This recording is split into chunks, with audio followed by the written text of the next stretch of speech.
Hello， 大家好，係阿 John。今日咧喺呢個 video 咧，我就想同大家傾一傾下咩叫做 Arwab's Law。咁咧，如果你係諗住喺英國投資，或者已經喺英國有投資嘅，你應該就要留意呢個 video 啦。OK？呢條係咩法律嚟㗎？聽都未聽過噃，對我哋投資者有乜嘢影響呢？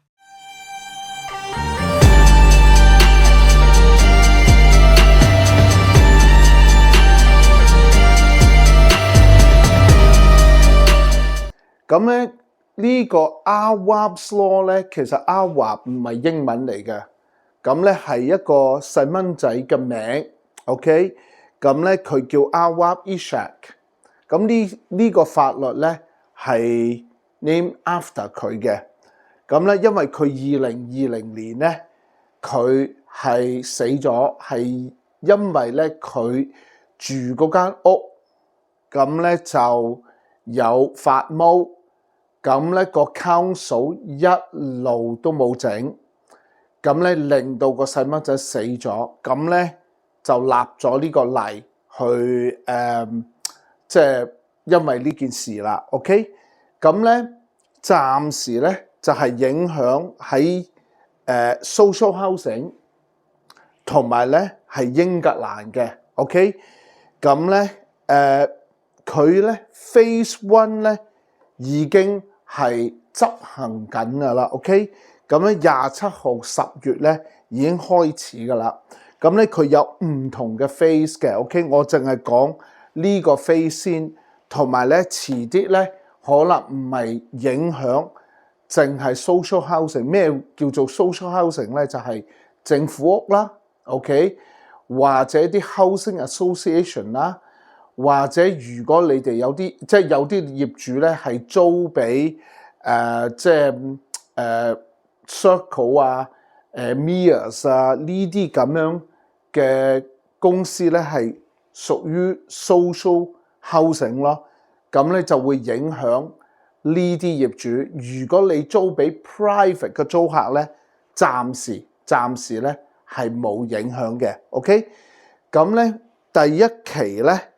就係即係如果有 damp 有啲發毛同埋有啲危險嘅嘢，我哋叫 hazards，OK？ 我唔 detail 啦，即係可能跳電啊，有啲結構性嘅問題啊，咁咧你就要跟啲好嚴格嘅 timeline 去 address 嗰啲問題 ，OK？ 個法律咧其實係冇講嗰個property 咧要 keep 到咩 temperature 嘅 ，OK？ 咁咧佢哋話咧一個人咧住得舒服咧就18至到28度。其實咧有一個 YouTuber 咧就講，我諗佢未必了解即係呢個 temperature 嘅 implication 啦。咁咧就講到，如果你聽咗嗰個 YouTube video 咧，你就好驚。如果你係真係業主或者係將會考慮投資，話我點樣達得到呢個咁樣嘅要求？其實個法律咧係冇 specify 個 temperature 嘅 ，OK？ 咁咧如果你唔 keep 到你個 property 喺呢個 temperature 咧，咁咧有發毛嘅機會係大啲咯 ，OK？ 咁咧其實呢度咧，我諗你 ignore 佢講嗰個temperature 嘅嘢，因為咧個法律咧冇講到咁樣嘅 requirement。如果即係好似佢講到，哇！如果夏天太熱嗰陣，我咪要俾冷氣佢，要 keep 到呢個28度。或者咧，佢18度，嗰個租客唔開暖氣，咁佢都達唔到18度，咪又係業主個錯，唔係個法律咧個精神唔係咁嘅。即係咧呢個 temperature 咧就係如果嗰個租客 reasonably 去用你嗰個 property 咧，應該要做得到，but 就冇 specify 得咁嚴格嘅 ，OK？ 我諗係 case by case 咁樣嘅講嘅 ，OK？ 咁頭先我咪講好嚴格嘅 timeline 嘅 ，OK？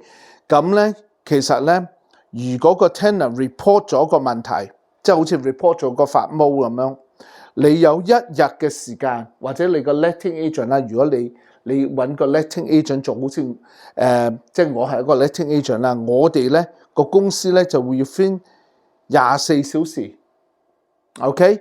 咁要 respond，OK？ 咁咧用有10日嘅時間去 investigate 究竟係咩事，跟住有5日去 fix。咁如果呢個 investigation 我要去睇嗰個 property 嘅，咁個租客又唔俾我入嘅，咁呢樣嘢咧其實就係唔止10日咯 ，OK？ 即係我哋 reasonable 嘅，即係個個租客咧就話你幾時都嚟都得噶啦，我哋有10日去約到去睇呢個 problem， 跟住咧有5日去 fix。如果 fix 唔到咧，令唔到嗰個地方係 safe to live 咧，我哋就要俾 alternative accommodation。嗱，暫時咧呢個法律咧係淨係影響 social housing。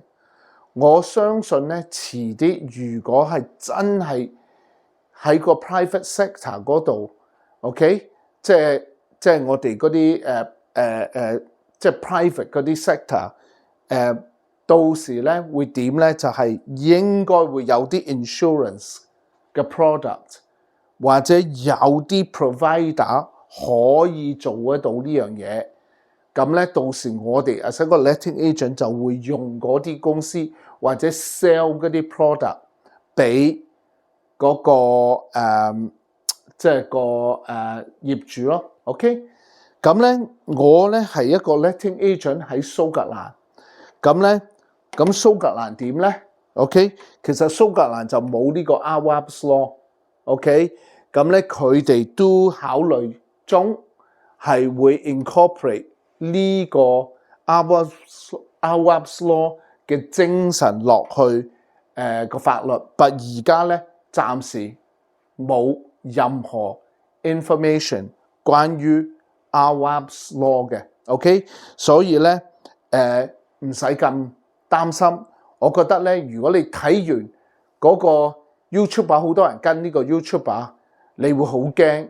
但我覺得咧就係你要 separate 嗰個 noise 同埋個 signal， 佢咧好多 noise 啊，我覺得其實係執行嗰陣咧會簡單好多嘅。